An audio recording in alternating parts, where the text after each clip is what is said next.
So, a very good morning, class. Today, we will discuss about or we will start the topic plant kingdom.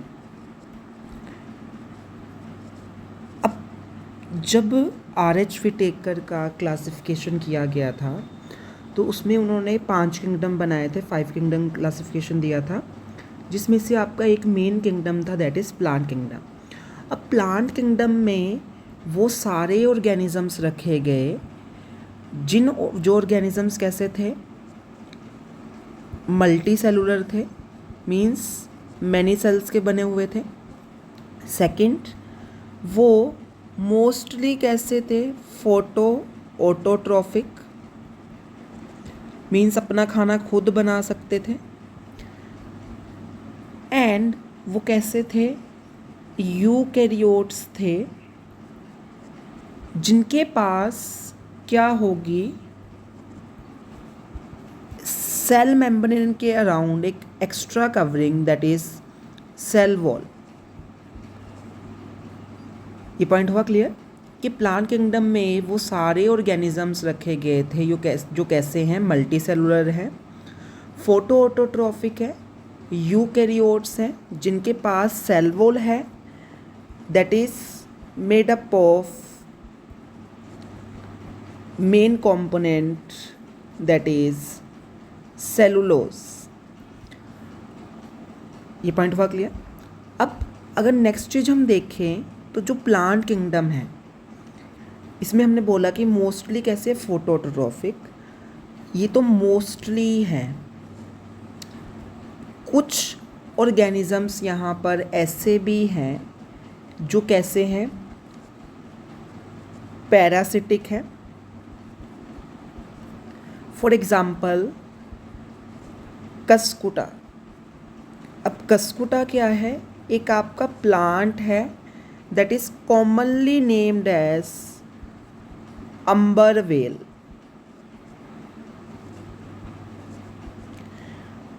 इसके अलावा some plants are partial heterotrophs. Partial heterotrophs means those plants which eat insects for meeting nitrogen demand.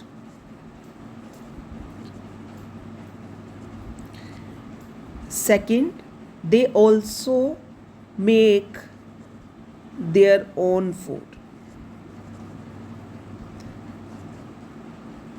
food by photosynthesis.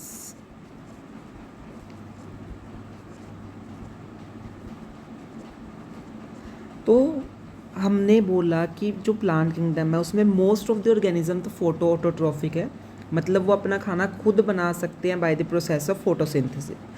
But कुछ organisms ऐसे होंगे इस kingdom में जो कैसे होंगे, पैरासिटिक। पैरासिटिक मतलब वो अपना खाना खुद नहीं बना सकते, वो किसी दूसरे प्लांट या ऑर्गेनिज्म के ऊपर ग्रो करेंगे, उससे अपना क्या लेंगे, न्यूट्रिशन एंड शेल्टर।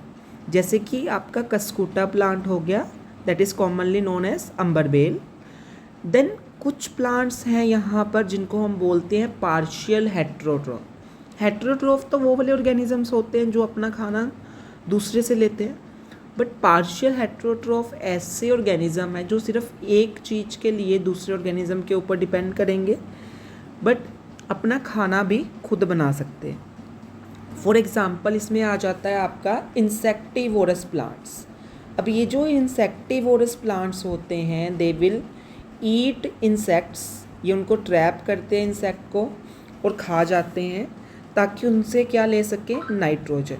अब इंसेक्ट में ऐसा कौन सा पार्ट है जो उनको नाइट्रोजन देता है, दैट इज़ देयर काइटिन का बना हुआ एक्सोस्केलेटन।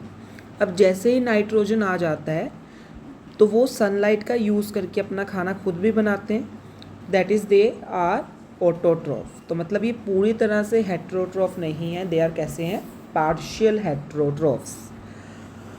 अब नेक्स्ट चीज़ अगर हम डिस्कस करें तो प्लांट किंगडम के अंदर जो प्लांट्स आते हैं उनमें दो तरह की बॉडीज़ प्रेजेंट होंगी. They have two type of plant bodies.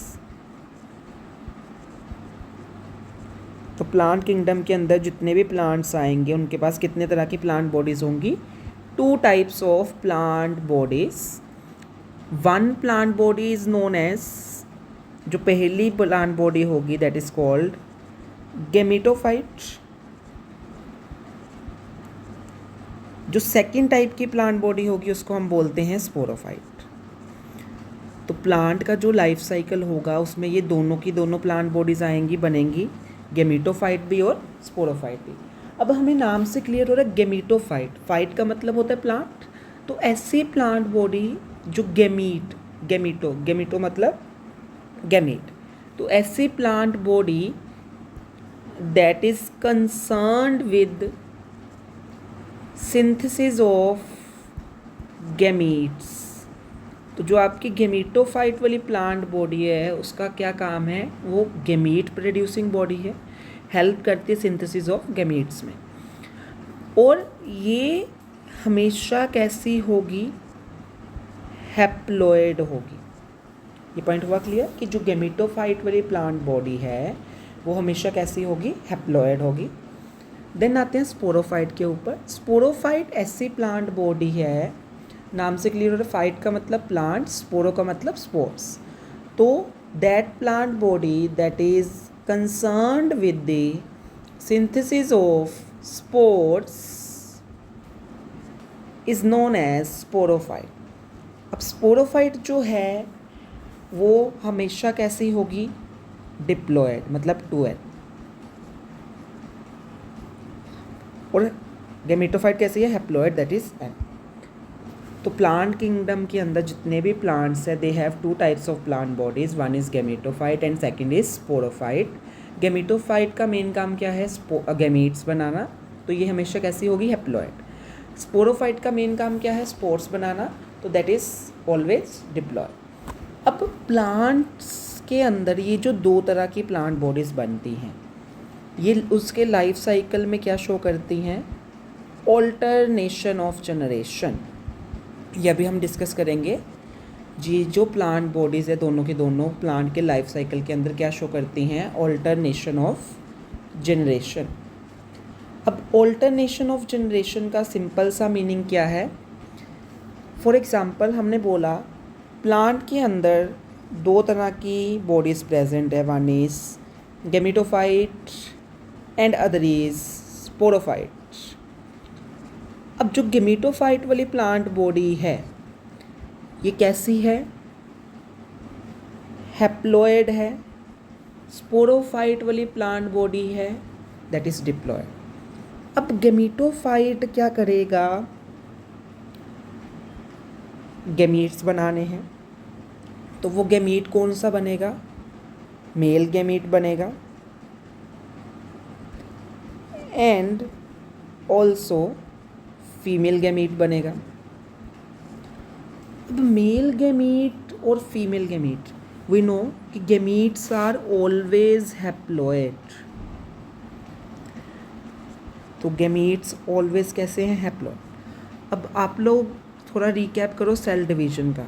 जब भी हमने हैप्लॉइड से हैप्लॉइड चीज़ बनानी है मतलब प्लॉइडी लेवल में कोई भी चेंज नहीं आ रहा तो इक्वेशनल डिवीजन करनी पड़ेगी. तो इक्वेशनल डिवीजन जो होगी यहाँ पर दैट इज़ माइटोसिस. तो gametophyte will produce gametes by the process of mitosis. फिर जैसे ही माइटोसिस हो गई गैमीट्स बन गए तो male gamete and female gamete will fuse together to form zygote. अब इन दोनों की फ्यूजन हुई तो zygote जो बनेगा दैट इज डिप्लॉयड. अब the fertilization event in plants is known as syngamy. The fertilization event in plants is known as syngamy. that will lead to the formation of zygote. अब zygote is 2n, तो it will undergoes mitosis to form sporophyte. This sporophyte will produce spores. These spores are always haploid. तो this means कि जो division हुई होगी sporophyte में spores बनाने के लिए, that is meiosis, reductional division, that will reduces 2n ploidy to the haploid ploidy. अब जैसे ही स्पोर्स बन जाते हैं तो these spores undergoes mitosis to form the again gametophyte plant body, and gametophyte again produces gametes that will form the spore. तो if we see the life cycle of a plant, तो उसमें आपको ये दोनों plant bodies gametophyte and sporophyte एक दूसरे के बाद रिपीट होती हुई दिखती हैं. तो repetition is called as alternation. तो यहाँ पे ऑल्टरनेशन हो रहा है दो प्लांट बॉडीज़ का, हैप्लॉइड और डिप्लॉइड. तो this alternation of gametophyte and sporophyte in the life cycle of a plant is known as alternation of generation.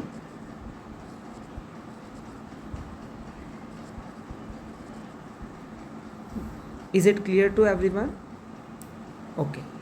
तो प्लांट के लाइफ साइकिल में if you see the plant life cycle, तो उसमें आपको दो तरह की प्लांट बॉडीज़ नज़र आती हैं. One is gametophyte and other is sporophyte. जो गेमेटोफाइट है वो गैमीट्स बनाएगी, male gamete and female gamete, by the process of by the division mitosis. Male gamete and female gamete will fuse. This fusion is known as syngamy to form the zygote. Zygote will lead to the formation of sporophyte, and this sporophyte produces spores by the meiosis, and these spores then germinate to produce the gametophyte, and again gametophyte will form the sporophyte, and sporophyte will lead to the formation of gametophyte. So in the life cycle of a plant, both sporophyte and gametophyte alternate with one another, that is come one after the another, is known as alternation of generation. I hope this is clear to all of you. So for today it is enough. Thank you.